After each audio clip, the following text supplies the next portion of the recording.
முருகப்பெருமானை எங்கு நினைத்தாலும் அந்த இடத்திலே முருகப்பெருமானை எழுந்தருளச் செய்கின்ற ஆற்றல் இந்த கந்த சஷ்டி கவசத்துக்கு உண்டு.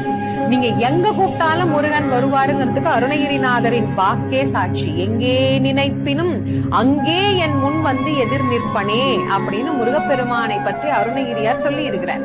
அப்ப எங்க வேணாலும் முருகனை கூப்பிடலாம். முருகா, இந்த இடத்துல எனக்கு ஒரு பிரச்சனை, நீதான் வந்து காப்பாத்தணும்னா அந்த இடத்திற்கு முருகனை வரவழைக்கும் தாரக மந்திரமாக இந்த கந்த சஷ்டி கவசம் நமக்கு பயன்படுகிறது. இத கந்த சஷ்டி கவசத்திலேயே நாம பார்க்கலாம். வர வர வேலா யுதனார் வருக, வருக வருக மயிலோன் வருக, இந்திரன் முதலா எண்டிசை போற்ற மந்திர வடிவேல் வருக வருக, வாசவன் மருகா வருக வருக அப்படின்னு எப்படியெல்லாம் முருகன் வரணும் அப்படின்னு வர்ணித்து அழைக்க கூடியதாக இது அமைந்திருக்கு. ஆக முதல்ல இது முருகனை